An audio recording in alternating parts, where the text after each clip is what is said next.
انہوں نے کہا جناب اگلا گیٹ کھولا ایس پی، آپ کے ایس پی سیکیورٹی نے، وہ گیٹ ہم نے منع کیا کہ نہ کھولیں، انہوں نے وہ گیٹ کھولا اور وہاں پر جو 15 سے 20 سادہ کپڑوں میں ملبوس لوگ تھے ان کو موقع دیا کہ انہوں نے گاڑی پہ ٹیک اوور کر لیا۔ پچھلا گیٹ عمران کشور جو ڈی آئی جی انویسٹیگیشن تھے انہوں نے کھول دیا۔ ان کو میں روکتا رہا، طاہر نصر اللہ وڑیچ کہتے ہیں کہ میرے ساتھ بیٹھے تھے، میں ان کو روکتا رہا کہ گیٹ نہ کھولیں، اور پہلے ان سے جو آپ کی سیکیورٹی کے باہر لوگ موجود ہیں اور جو دوسرے ڈی آئی جی آپریشن ہیں وہ بھی باہر موجود ہیں، وہ ان سے بات کریں گے، آپ گیٹ نہ کھولیں۔ ادھر وہ کہتے ہیں کہ انہوں نے گیٹ کھول دیا، اور عدالت نے کہا کہ انہوں نے آپ نے ان کے ساتھ بات چیت نہیں کی کہ ہمارے پاس ہائی کورٹ کا آرڈر ہے اور ہائی کورٹ کا آرڈر نہیں دکھایا؟ تو انہوں نے کہا جناب انہوں نے تو ہماری بات ہی نہیں سنی۔ طاہر نصر اللہ وڑیچ صاحب نے کہا کہ ان کے پاس کوئی ڈاکومنٹ نہیں تھا، انہوں نے جیسے گیٹ کھلے انہوں نے پہلے بدتمیزی کرتے ہوئے لطیف کھوسا کو دھکے دے کے باہر نکالا، اور اس کے بعد ٹانگوں اور ہاتھوں سے اور بازوؤں سے پکڑ کے اٹھا کے لے گئے۔ 1 منٹ کے اندر انہوں نے یہ واردات ڈالی۔ سادہ کپڑوں میں ملبوس لوگ تھے، چہرے انہوں نے ڈھانپے ہوئے تھے، انہوں نے اٹھایا اور اٹھا کے گاڑی میں انہوں نے بٹھایا اور وہاں سے لے کے غائب ہو گئے۔ ہمارے پاس ڈی آئی جی انویسٹیگیشن تھا، ہم ان سے پوچھ رہے تھے کیا ہوا، وہ کہتے ہیں مجھے خود نہیں پتا۔ ایس پی سیکیورٹی کہتا ہے میں خود نہیں پتا۔ اگر یہ لوگ انوالو نہ ہوتے، عدالت نے یہ سوال کیا کہ ان کے پاس اسلحہ بھی تھا تو ان کی ذمہ داری تھی، انہوں نے کوئی وہاں ایکشن نہ لیا کہ اگر وہ سادہ کپڑوں میں ملبوس بندہ ایک عدالتی ضمانت پر رہا بندے کو اٹھا کے لے جائے، تو انہوں نے کچھ بھی نہیں کیا۔ اس پر انہوں نے کہا جناب انہوں نے تو ان کو سہولت کاری دی ہے اور ان کی سہولت کاری کی وجہ سے ہی وہ گرفتار ہوئے، نہیں تو وہ گرفتار ان کو وہاں سے اٹھا کے لے جانا اتنا آسان نہیں تھا۔ اس پر عدالت کی جانب سے حکم جاری کیا گیا۔ یہ 9:15 ہو گئے تھے، عدالت نے کہا جی کہ 10 بجے ڈی آئی جی انویسٹیگیشن اور D I G operation in کو کہیں کہ وہ ذاتی حیثیت میں عدالت کے سامنے پیش ہوں، اور S P security Lahore high court کے ایس پی سیکیورٹی ان 3 افسران کو عدالت نے کہا، 2 ڈی آئی جیز اور ایک ایس پی کو، کہ وہ 10 بجے پیش ہوں۔ پہلا جو نوٹس تھا 9:15 بجے عدالت نے سماعت کی اور 10 بجے تینوں افسران کو طلب کر لیا۔ جو ہیبیس حبس بیجا کی درخواست تھی وہ ابھی تک فائل کے ساتھ لگی نہیں تھی، تو عدالت نے عدالتی عملے سے کہا کہ آپ وہ فائل بھی 10 بجے پیش کروائیں۔ 10 بج گئے، کوئی نہ آیا، نہ ایس پی ایک ایس پی آئے سیکیورٹی جو تھے لاہور ہائی کورٹ کے، وہ عدالت میں آ گئے۔ اس کے علاوہ جو ڈی آئی جی انویسٹیگیشن اور ڈی آئی جی آپریشن تھے وہ دونوں نہ آئے۔ 10:15 بجے دوبارہ سماعت شروع ہو گئی تو ڈی آئی جی انویسٹیگیشن کے بیاف پر ایک افسر آ کے پیش ہوئے۔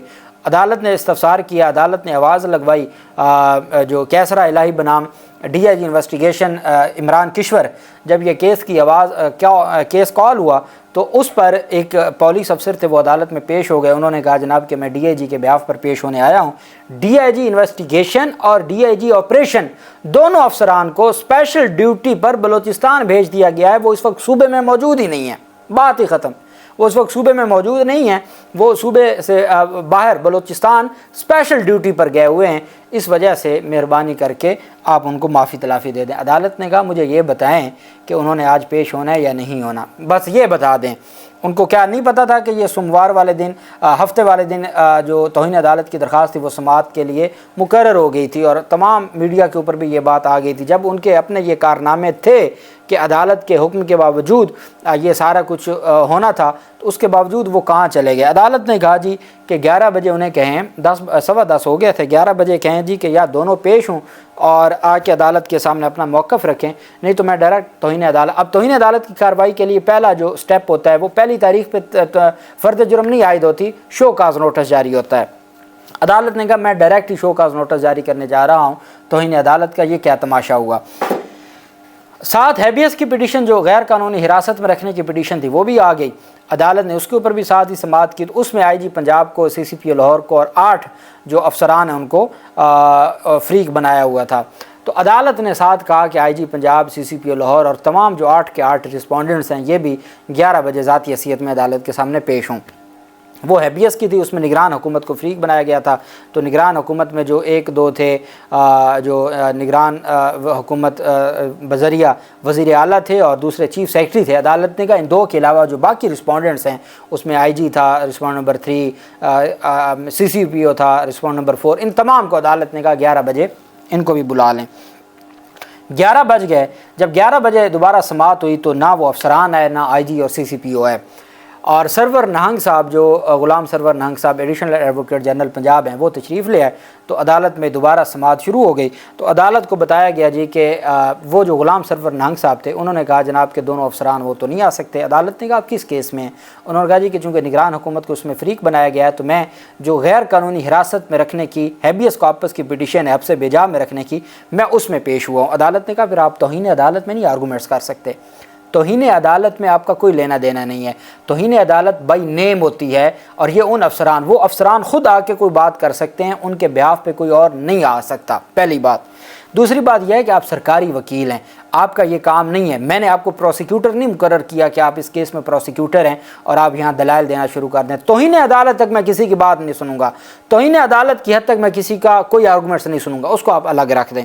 اب آ جائیں آپ حبس بیجا پہ، اس پر انہوں نے کہا جی کہ آئی جی صاحب اور سی سی پی او لاہور صاحب اس وقت نا آپ تھوڑا سا ٹائم دے دیں تو آئی جی صاحب اور سی سی پی او لاہور صاحب پیش ہو جائیں گے۔ تو عدالت نے کہا بھئی آپ ان کو پیش کریں یا نہ کریں، میں نے تو آج آرڈر کرنا ہے۔ اب ان کو مسئلہ کیا ہے؟ مسئلہ یہ ہے کہ جسٹس امجد رفیق صاحب آج آخری ان کا ورکنگ ڈے ہے پرنسپل سیٹ پر لاہور ہائی کورٹ میں، لاہور کی جو پرنسپل سیٹ ہے اس میں آج آخری دن ہے۔ کل سے ان کی جو بطور جج ملتان ڈویژن میں ملتان بینچ میں ان کی ذمہ داری ہوگی۔ اب ان کو پتہ ہے کہ کسی طریقے سے آج کا دن نکلوانا ہے، آج کا دن نکل گیا تو ہماری جان چھوٹ جائے گی، ہونا ایسا نہیں تھا۔ عدالت نے کہا کہ اچھا اس میں انہوں نے کہا جی غلام سرور نہنگ صاحب نے کہ میں 2-3 آرگومنٹس عدالت کے سامنے رکھنا چاہتا ہوں۔ عدالت نے کہا نہیں کوئی آرگومنٹس آپ کے نہیں سننے۔ انہوں نے کہا جی میں توہین عدالت پہ بتانا چاہتا ہوں، توہین عدالت نہیں بنتی۔ عدالت نے کہا ہو آر یو، آپ کیسے توہین عدالت پر آرگومنٹس کر سکتے ہیں؟ توہین عدالت پہ میں کسی کی نہیں سنوں گا، جو کام ہوا ہے اس کے بعد کسی کی آرگومنٹس یا دلائل کی کوئی ضرورت نہیں ہے۔ عدالت نے کہا میں فائل کو رکھ رہا ہوں، آج ہمارا فرسٹ ورکنگ ڈے ہے، جو نئے سال کا نیا عدالتی سال آج سے شروع ہوا ہے، تو آج ہماری فل کورٹ میٹنگ ہے، میں ان میٹنگ میں جا رہا ہوں، میں فائل کو رکھنے لگا ہوں 2 بجے کے لیے، 2 بجے میں اس کے اوپر آرڈر جاری کروں گا۔ اگر تو 2 بجے تک وہ پیش ہو جاتے ہیں تو ٹھیک ہے، میں ان کو سن لوں گا، ان کو ذاتی حیثیت میں ڈی آئی جی انویسٹیگیشن اور ڈی آئی جی آپریشن۔ اچھا اتنے میں ایس پی سیکیورٹی نے جو لاہور ہائی کورٹ کے ایس پی سیکیورٹی تھے انہوں نے اپنا جواب جمع کروا دیا۔ عدالت نے کہا یہ فائل میں رکھ دیں، اس کو بھی میں دیکھ لیتا ہوں۔ ساتھ عدالت نے کہا کہ وہ ڈی آئی جی انویسٹیگیشن اور ڈی آئی جی آپریشن وہ اگر 2 بجے تک آ جاتے ہیں میں ان کو سن لیتا ہوں اور ان کو سن کے فیصلہ دوں گا، وہ نہیں آئیں گے تو میں پھر جو مناسب آرڈر ہوگا توہین عدالت کی حد تک تو آج میں کارروائی شروع کرنے جا رہا ہوں۔ جو دوسری بات ہے حبس بیجا کی غیر قانونی حراست کی، اس میں آئی جی اور سی سی پی او کو آخری موقع دیا جاتا ہے کہ وہ 2 بجے آ کے پیش ہو جائیں، نہیں تو اس پر بھی میں آرڈر جاری کر دوں گا۔ عدالت نے کہا آرگومنٹس نہیں، نو آرگومنٹس، نو دلائل، کوئی بات میں نے نہیں سننی۔ اچھا اب ان کو یہ لگتا ہے انہوں نے اپنی طرف سے تو بڑی چال چلی ہے کہ بلوچستان بھیج دیا ڈی آئی جیز کو، لیکن امجد رفیق صاحب فوجداری لاء کو سمجھنے والے ہیں، ساری زندگی انہوں نے فوجداری لاء کی وکالت کی اور پھر بطور جج بھی ان کے پاس فوجداری کیسز آتے ہیں، ان کو وہ بہت ٹیکنیکل ہیں۔ انہوں نے آرڈر میں اگر وہ کل چلے بھی جاتے ہیں تو وہ ایسا آرڈر پاس کر کے جائیں گے جس سے ان کو بھلے آگے ڈویژن بینچ میں چلے جائیں یا سپریم کورٹ میں چلے جائیں، جب قاضی فیضیسہ صاحب کی سپریم کورٹ شروع ہو جائے تب بھی یہ اس میں سے نہیں نکل سکیں گے، چونکہ آج عدالت کا موڈ یہ بتا رہا تھا کہ ان کے لیے کوئی معافی نہیں ہے، اور میں نے آپ کو کہا تھا ان کو نتائج بھگتنا پڑ جائیں گے۔ اب دیکھتے ہیں کہ 2 بجے کیا فیصلہ ہوتا ہے۔ میں عدالت کے اندر ہم موجود تھے، پوری جو سماعت کا آنکھوں دیکھا حوال میں نے آپ کے ساتھ شیئر کیا ہے، مزید تفصیلات بھی میں آپ کے ساتھ شیئر کروں گا 2 بجے کے بعد جو سماعت ہوگی۔ اللہ پاک پاکستان کا حامی و ناصر ہو۔ بہت شکریہ، اللہ حافظ، پاکستان زندہ باد۔